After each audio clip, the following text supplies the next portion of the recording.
Starting off, we got the water Hashira, Giyu Tomioka. Giyu is one of the more chill Hashiras, but his skills and swordsmanship are no joke. He can no-diff a lower moon and even show us, the viewers, that he's a badass. If Giyu was the one sent to the entertainment district, he would show no emotion but still comply with the task. Giyu would be accompanied by Tanjiro, Zenitsu, and Inosuke. The battle would start and Giyu and Tanjiro are quick to respond. They arrive at the scene with Zenitsu and Inosuke struggling against Daki. Tanjiro goes to save Zenitsu and Inosuke, but Daki can't fend off Tanjiro as well. After seeing this, Giyu wastes zero time and goes to kill Daki, and he succeeds in cutting her head off. And just like normal, Gyutaro comes out and attacks Giyu, catching him off guard. But Giyu manages to block the attack just in time. But Gyutaro wouldn't go crazy and be jealous of him because he clearly doesn't have Riz like Tengen. Both Giyu and Gyutaro are evenly matched. Tanjiro tries to interrupt their 1v1 and ends up distracting Giyu, giving Gyutaro the perfect time to strike. Gyutaro ends up hitting Giyu with his poison sights. It isn't a fatal hit, but it brings Giyu's performance down to the point where he can't fight Gyutaro alone. Tanjiro fights Gyutaro, and even though Gyutaro can overpower Tanjiro in terms of strength, Tanjiro can level the battle with his sun-breathing technique. Giyu re-enters the fight to help Tanjiro beat Gyutaro. Together, they overpower Gyutaro with an amazing showcase of their water and sun-breathing techniques. At the same time, Zenitsu and Inosuke are able to cut down Daki's head. That's pretty accurate. Together with Tanjiro and Giyu, they can kill the Upper Moon 6. Next up, we got the Flame Hashira. Rengoku showed his amazing set of skills when he fought Akaza on the Mugen Train arc. He even managed to put up a good fight against the Upper Moon 3, even without the Demon Slayer mark. Whoa. We gotta stop this Rengoku agenda, bruh. This man Akaza was toying with this man Rengoku the whole fight, making him look better than what he was supposed to be, bruh. This man Akaza did not use half of his moveset he used during the Infinity Castle movie, bruh. He was not trying at all. This man used like freaking 3 moves, bruh. This man Akaza was just playing with him, trying to make him become a demon. Wanna become a demon? He was not trying to end this man Rengoku, bruh. He was just wanting to become a demon, so the fight prolonged itself. But obviously Akaza was not trying, could have ended that fight in less than a minute, bruh. Still, he became a donut. So how would he do in this situation? Well, like normal, when they arrive in the entertainment district, Tanjiro would encounter Daki first. Rengoku would sense the danger that Daki brings with him and would directly go to Tanjiro for backup. Daki is about to land a hit on Tanjiro, but Rengoku can stop her attack just in time while also slashing her head off. That's pretty valid. Breathing technique. Rengoku is proud that he's able to save Tanjiro, disregarding the fact that Daki still hasn't died, even though he slashed her head off, which is why you always double tap. Suddenly, Rengoku gets hit with Gyutaro's poison sights, but he manages to hit Gyutaro as well. Tanjiro and the others join the battle and keep Daki busy while Now, I'm not gonna lie, if Rengoku gets hit by the poison, it might be GG for Rengoku, bro, because I don't think he has any poison resistance like Tengen, so the poison was affecting Tengen and he has poison resistance.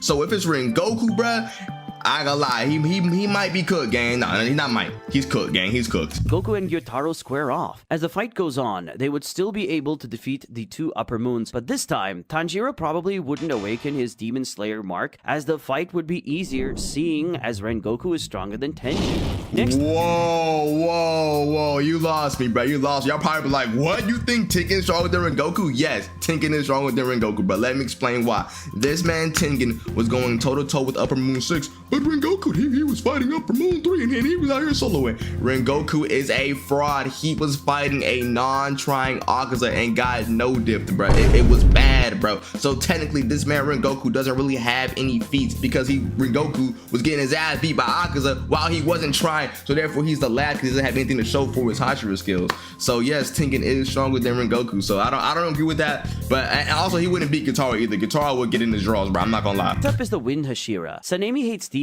This is a non-negotiable for him. But when he faces one, he makes sure that the demon is killed, making his bloodlust the strongest out of all the Hashiras. If Sanemi was the one sent to the entertainment district, he would be more than happy to go, but it would cause an issue for him. If Tanjiro, Nezuko, Zenitsu, and Inosuke would tag along, especially because Tanjiro and Sanemi didn't see eye to eye when they first met on the Hashira meeting. Also, for Sanemi, having a demon as a companion or an ally is just unacceptable. He would crash out. So what would he do? Go by himself? Sanemi would go to the entertainment district alone.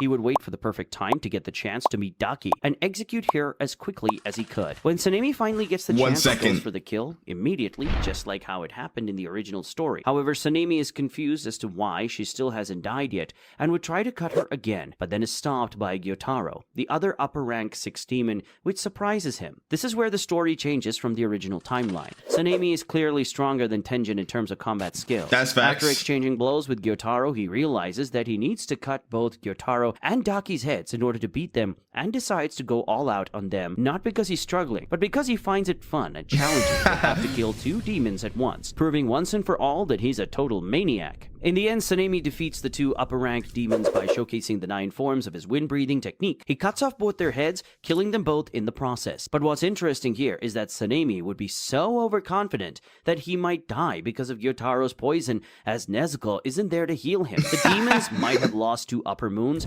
but the demon slayers also lost the Hashira. Now here's where things get really interesting. Gyomei is arguably the strongest out of all the Hashira. We don't gotta watch this, bruh. He one-taps Gyutaro and Daki in about 15 seconds, bro. We don't even gotta watch this part, but we know freaking Gyomei is absolutely soloing that in about 30 seconds, bro. Now, have you ever wondered what would happen if Shinobu arrived? Well, Shinobu is a special kind of demon slayer. This gonna be interesting. Blade isn't exactly a blade. She has a stinger katana, which has a thingamajig at the tip of her sword that can inject poison from wisteria flowers, which are harmful to demons. If Shinobu was the one sent to the entertainment district, she'd accept the task and go with Kanao, she's since cooked. they're both girls and can disguise themselves as oirans. Really pretty ones, too. After Shinobu arrives at the entertainment district, she tries to find information regarding the demons there. When she finds Daki, she'll want to inject her with enough poison to kill her immediately. I think he'll take her down. So she can avoid combat because she knows she'll be at a disadvantage. She finds Daki and plans to go through with her plan, and just as she is about to inject Daki with the poison, she notices Shinobu and stops her, revealing that she's the Upper Moon 6. Shinobu has no choice but to fight Daki. She has no problem in fighting Daki, but she can't seem to get the killing shot on the Upper Moon. That's where Kanao tries to close the gap between her and Daki. Whoa, I disagree with that. This girl Shinobu poison should work on someone like Daki, who Tanjiro was boxing with, bruh. Her poison is not that weak, gang. Like, Daki's not even a real Upper Moon. She's not as strong as Upper Moon, so her poison would 100% work. She would not need Konoha, whatever the hell her name is, to help. Like, that's just incorrect. In order for Shinobu to get an opportunity, after she gets close and is about to inject her with the wisteria poison, Gyutaro comes out to save his sister. Gyutaro is envious of Shinobu's beauty and plans to kill her as quickly as he can. How insecure can this guy be? Anyway, Shinobu is overwhelmed by Gyutaro's speed and strength. However, Kanao would have to use her vermilion eye to be able to fight Daki alone. Shinobu successfully inserts her poison into Gyutaro after losing an arm, while Kanao decapitates Daki at the cost of her one eye. In the eye, though, Shinobu will die as she's lost too much blood, and they can't make an antidote for Gyutaro's poison in time. I'm not gonna lie, bro. I would not think Konoha, or whatever hell her name is, would need that eye to beat Daki. Are we forgetting Tanjiro episode like what 20 was boxing with Daki and overwhelming her, bruh? Let's be real, but they're taking care of Daki. But Gyutaro, I feel like his poison would probably get in their cheeks, unless Shinobu's poison was strong enough to get it. But it's kind of contentious because you don't really know how strong her poison is, you feel me? So it's kind of hard to get because you have to go against Upper Moon too. So yeah, I honestly I wouldn't know how that one would work, but definitely not like that. It wouldn't go like that. Ready for some love? Because here's Mitsuri. Mitsuri is arguably the strongest female character in Demon Slayer, literally. Her looks might deceive you, but she packs a punch. If Mitsuri was the one sent to the entertainment district, she'd be more than happy to go. She'd be even happier if Tanjiro and the others went with her. After arriving at the entertainment district, Mitsuri and the others start exploring to scout the area first. They get separated in the process. Mitsuri is alone while Tanjiro, Zenitsu, and Inosuke are together. Why do they like stick with Mitsuri, not gonna lie. Tanjiro and the gang eventually encounter Daki, and Mitsuri soon follows. Mitsuri arrives at the scene with Daki fighting Tanjiro and the others. She immediately steps into the battle and easily overpowers Daki with her unique Nichiren sword and strength. Suddenly, Gyutaro comes out and comforts her. Mitsuri and the others are confused about what's happening, but still decide to attack. Gyutaro fights back and they are overwhelmed by his power. Mitsuri and Gyutaro are an even match, but Daki is slowly losing to Tanjiro, Zenitsu, and Inosuke. You lost me at Mitsuri at an even match with Gyutaro? Are we freaking serious? The one who was holding her own against Upper Moon 4, full power Upper Moon 4 by herself? Are we serious out here struggling with Upper Moon 6? That's an easy one tap while Tanjiro, Inosuke, and Zenitsu cut off Daki's head. clears it out in about 5 minutes, bro. Come on, dog. Tanjiro and the others are able to behead Daki, but she still won't die. They realize that they have to cut off both their heads at the same time. So Tanjiro decides to go help Mitsuri and leaves Daki She does to not Zenitsu need and help. Inosuke. Tanjiro arrives at the scene where Mitsuri is being overpowered by Gyotaro. Tanjiro enters the fight and Gyotaro focuses on Tanjiro. Gyotaro is able to hit Tanjiro with a heavy blow as he is about to finish him. Mitsuri then re-enters the fight and unlocks her Demon Slayer mark. Mitsuri's strength overpowers Gyotaro, and now Gyotaro is at a disadvantage with a newly awakened Mitsuri and Tanjiro now at a him. disadvantage? Meanwhile, Zenitsu and Inosuke She would have been dead unmarked until Nezuko shows up. At the same time, Mitsuri and Tanjiro are trying their best to defeat Gyotaro. Mitsuri is able to land a good... Mitsuri is not struggling with Gyutaro, man! Why are you saying like this is a fight, bruh? Mitsuri is not struggling with Upper Moon 6, dog. It's not happening, gang.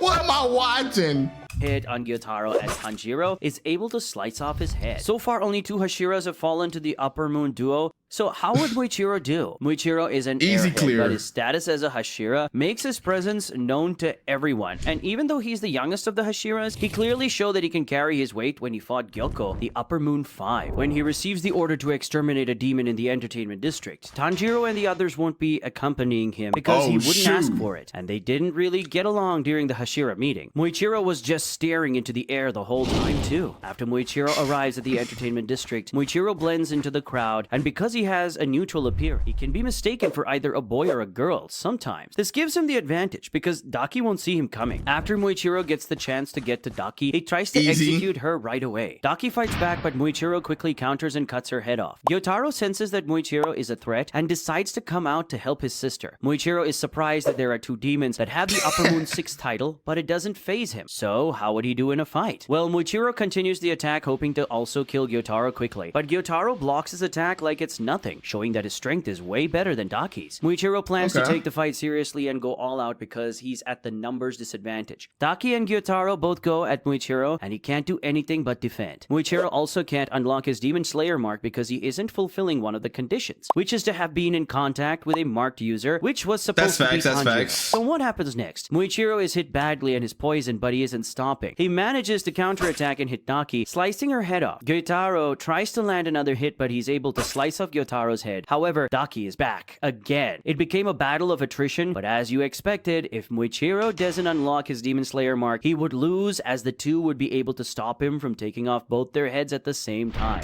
I'm not gonna lie, that is kinda pretty accurate, because without Tanjiro, Zenitsu, and Inosuke, Muichiro without his mark would struggle. Now, if he had his mark, easy cut off, you feel me? But without his mark, I ain't gonna lie, I think that's pretty accurate. Y'all let me know in the comments though. Last but not least, we have the Serpent Hashira. Obanai is portrayed as a harsh person, even as a Hashira. It's understandable though, because he's had a rough past, and his attitude might be because of that. But also because of his past, he had to force himself to be strong in order to survive under those circumstances. If Obanai was the one sent to the entertainment district, he would follow the order, but he would not let Tanjiro and the others go with him. It was made clear that he and Tanjiro didn't get along at the Hashira meeting, and even in the original story, Obanai was surprised to hear from Tengen that Tanjiro survived the battle at the entertainment district against Daki and Gyutaro, because this guy clearly hates everyone except Mitsuri. After Obanai arrives at the entertainment district, he's clearly seen through the crowd because he stands out and just doesn't care. He aims to find Daki as quickly as possible so that he can complete the mission. After he finally finds Daki, he wastes no time trying to kill her. Daki blocks the attack, revealing herself as the Upper Moon 6. This time, Daki counters, but Obanai is able to dodge the attack and is able to slice off Daki's head. As always, Gyotaro arrives and launches a surprise attack on Obanai. Gyotaro continues to attack him, but he's able to block Gyotaro's attacks. Obanai plans to fight back, but Daki enters the fight as well, making it a 2v1 situation. In the long run, Obanai is slowly getting overwhelmed by the 2 demons. What makes this interesting is that unlike the other Hashiras, Obanai, based on his attitude, might even consider retreating. And to make things more interesting, I think he'll do that. So how does it happen? Well, Obanai would be on a defensive stance and slowly retreat away.